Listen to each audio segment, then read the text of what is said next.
Hi everyone, this is Lulu from As You Wish Pottery. In this video, we'll be painting the jack-o'-lantern using pottery glazes. Keep in mind that pottery glazes all tend to look different after firing, so just know that your jack-o'-lantern might not look exactly like mine, and that's totally okay.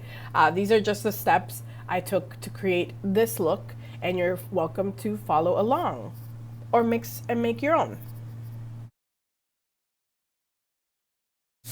Alrighty, so to begin, I'm going to have a clean bowl of water as well as a paint palette so I can pour my paints on. And I like to use large brushes whenever I'm using pottery glazes just because it covers more ground and it allows me to make sure that my coats are all solid and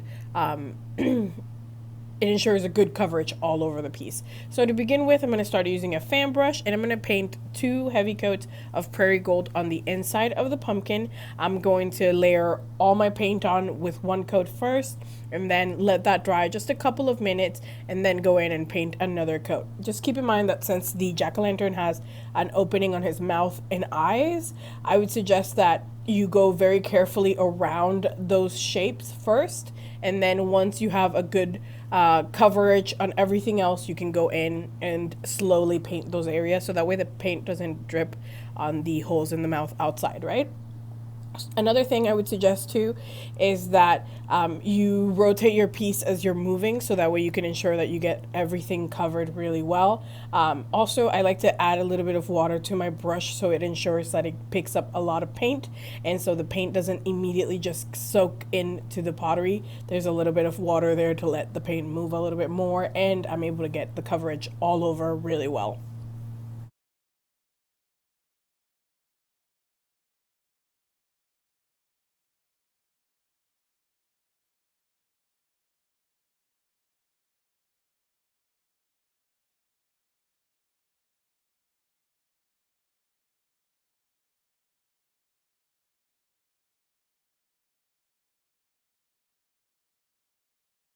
Here I am finishing my first coat of prairie gold and I'm getting ready to dive into my second coat. And just remember, just as heavy as you did your first coat, you want to make sure that you do that second coat as well. We just want to make sure that the inside is completely covered so that way we can put in a candle or a night light or anything like that on there and ensure that the whole pumpkin lights up really nicely once fired.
Now that my jack-o'-lantern is painted on the inside, I'm going to go in and paint the bottom of the lid using the same prairie gold in about 2 coats.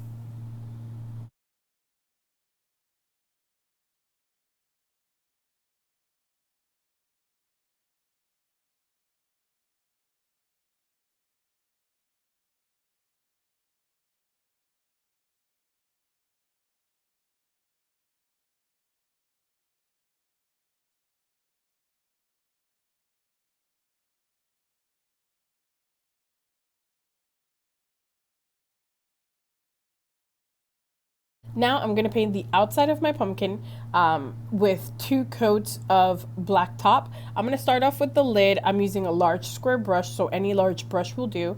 At first you'll see that the color is kind of gray, and that's totally okay. It'll darken up once it's fired, but for now we just have to make sure that we're doing those 2 coats on it. I just want to ensure that any color or any glaze that I put on top of this black top will look really bright and colorful, and there won't be any areas where there's color missing. So I'm gonna paint 1 coat and let it dry, and then once it's dry enough that I can do another 2nd coat on top, I will do that then.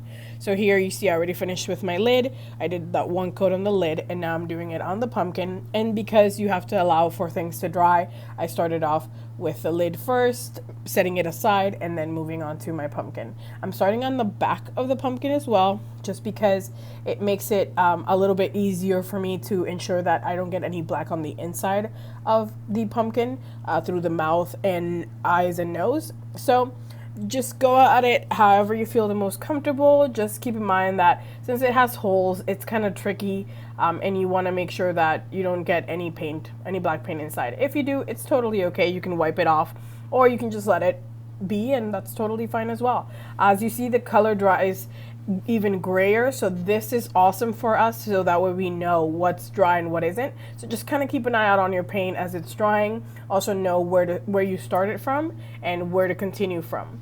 I also proactively kind of clean any areas I see any paint that dripped in, so you'll see me use my finger and just kind of swipe wherever I accidentally painted black top on, and that's just something that I like to do just to ensure that all the holes in the face and things like that don't have any messy paint, and they all look really bright and awesome once they're fired.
Other thing to note is that since this piece is not going to be glazed, the pottery glazes will do the glazing for it, right? We want to make sure that every part of the piece is painted. So as you saw, I turned my lid upside down and I painted any areas that I hadn't gotten with the prairie gold. I'm only doing this with black top, and then now you can see that 2nd coat, and you see how much darker that looks. That's exactly what we're going for. I also try to like work on the areas that I don't need to grab first. So like I'm starting off with just holding it by the stem, so that way I can paint on the lid itself, and then once everything else is dry and I can touch the lid, I will go and paint the stem. So just keep in mind, just you want to make sure that you're not touching your paint as it's still wet. You're trying to let it dry, and once it's dry, you're more than welcome to touch it and grab it and that kind of thing, but just allow it time to dry. That way you don't have to constantly be coating, and you can let things dry on their own, and we can move on and continue painting without any hiccups.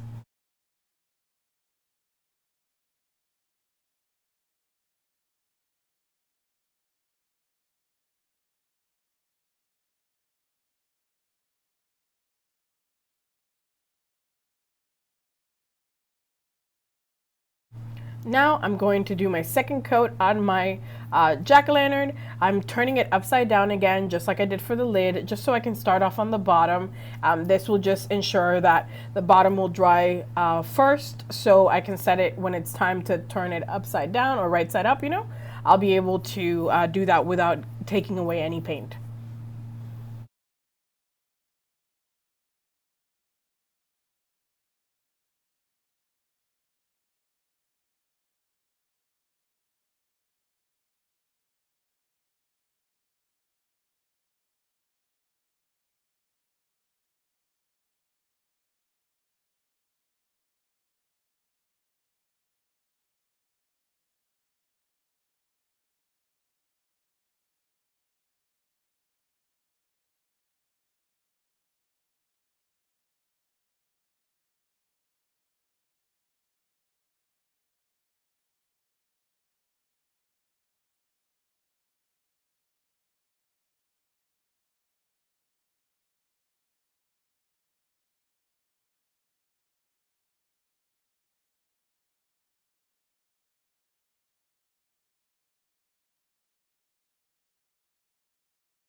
Alrighty, so next I'm going to paint the stem of the lid using Jolly Green, and I'm going to use any large or any medium round brush will be just fine, or any brush that's large enough but not too large so you don't paint anything else that you don't need to. And I'm going to do 2 coats as well of that Jolly Green. I want to make sure that that green looks really nice and bright. And so I'm gonna go in, I'm gonna be careful around where the stem meets the lid of the pumpkin, and I'm gonna paint up from there, and then the same rules. 1 coat, let it dry, another coat, and you're good.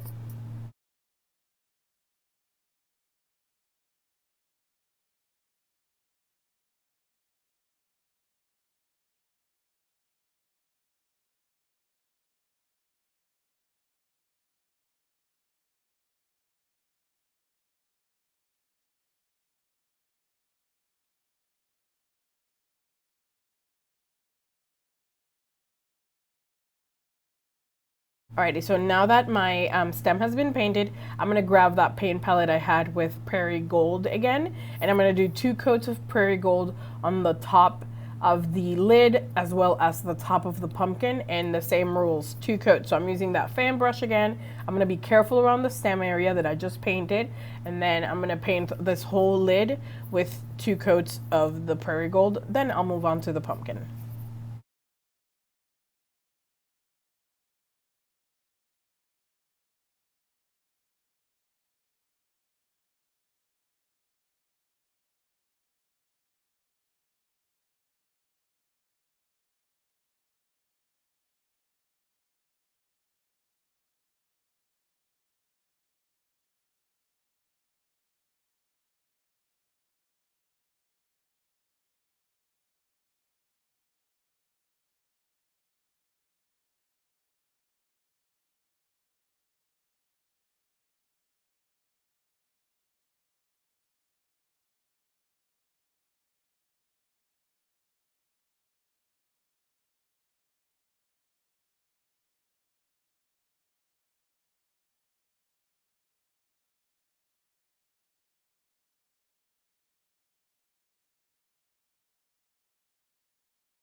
Here's a little artist tip as well. Sometimes when you're painting something that you can't really set down, you definitely can use one of the bottles and just kind of stilt it on there or set it on there to let it dry. This will just make it so you can move it aside and not have to touch it. Also, it doesn't have to touch the table. And just remember, anytime that paint is touched while it's wet, it's just gonna chip off or it's gonna move. So I don't wanna do that at all. My coats look really good right now, so I'm not trying to make my paint move any direction that it doesn't need to. So I'm grabbing some more of that prairie gold, and now I'm moving on to my pumpkin with my lid set aside so I don't have to worry about it. And right here, I'm just doing about 2/3 of the pumpkin itself. So about I would say like up to the nose or up to the top of the nose. I'm going to paint with 2 coats of prairie gold, and this is just going to be a really nice gold color that's going to be kind of the highlight of the pumpkin itself, and then later on I'll add another color underneath. So as you see, I'm just painting brush strokes down. So I'm starting at the top of the pumpkin and pushing my paint down as I go, ensuring that it all gets really well covered. And since the inside of the pumpkin is prairie gold, I'm just making sure that lip where the lid will be is painted as well, so there's no difference in colors, and so it sits on there really nice and it looks a little bit natural.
Okay, so now I'm going to paint the bottom half of the pumpkin right where I finished on my prairie gold, and I'm gonna do another large brush and I'm gonna do 2 coats of Darling Clementine, and this one's more of an orange color, so this will look really well from the prairie gold fading onto an orange to make it look really earthy, really natural, that kind of thing. And as you see, I'm kind of overlapping the colors as I go, or the glazes as I go.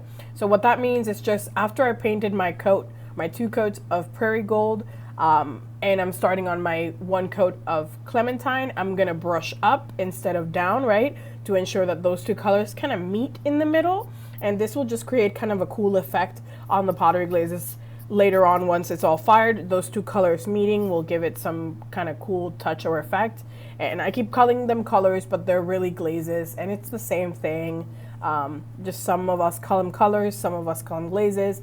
But the idea is that you will not have to kind of worry about how these are going to look later on. They're just going to do their own thing. You just have to ensure that you coat them really well, that you coat whatever piece you're using or you're painting with them really well. That's why I try to stick to a 2-coat on every color. I think that, or every glaze. I think that it makes everything kind of pop a little bit more, and it also ensures that all my surfaces are covered just because I'm allowing time to dry in between coats. And sometimes that is a game changer for pottery glazes, just to ensure that everything's well coated, right? So as you see, I twisted my pumpkin upside down, and this time I'm holding it on the inside. So I'm just with one hand holding it inside and then brushing down, pulling the paint down. Also, another tip I like to kind of keep in mind whenever I'm doing pottery glazes is I like to paint in one direction. So if I'm going on the top half, you saw that I went from up to down, and from the second half, I turned my pumpkin upside down and I'm painting from down towards the up part of the pumpkin, right? This will just ensure that my coats are meeting really nicely in the middle, and that everything's kind of well coated and there's no kind of movement happening on the glazes that I'm not prepared for.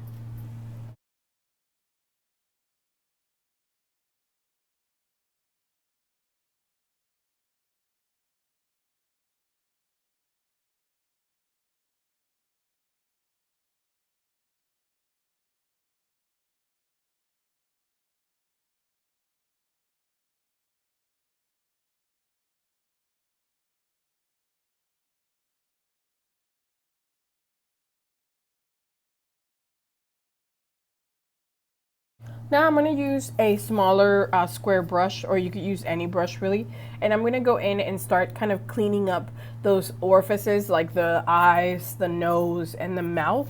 And I'm going to be using a little bit of black top, but if you would rather use another color, I love how prairie gold also looks in pumpkins. It makes it look a little bit brighter and shinier. I just wanted to give it that Halloween jack-o'-lantern look, and I also wanted to make sure that my light kind of popped really well when I added a candle or a light inside, right? So it's up to you whichever way you want to go about it. But you just want to make sure that we do 2 coats of whichever of the 2 glazes you want to use. You could use black top like I'm using, or like I said, prairie gold is also a great option. You could also do clementine. Whichever of the glazes we have used so far, you're more than welcome to use. And all I'm doing is just being careful to not like scrape anything or to make any paint drip. I want to make sure that all the paint stays in the area I've painted it in. So I'm just gently guiding the paint and ensuring, or the glaze, and ensuring that it is well covered on that surface area. Remember, 2 coats of everything. 1 coat, let it dry for a couple minutes. It doesn't take long, and you'll see it too. You'll see it change color as it's drying.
This last step here is totally up to the artist, you know. This is not something you have to do, but I love splattering or flickering my paint. That's when you just kind of pull the bristles of your brush back and let the paint just kind of go wherever. So I'm using some black top. I don't really think it makes that much of a difference or it changes things a little bit. I just thought it added a little bit of a cool texture to everything once it's fired, but this is totally up to you. If you want to have some fun and get a little messier than we've gotten, you're more than welcome to just go ahead and splatter a little bit of black around the surface of your jack-o'-lantern.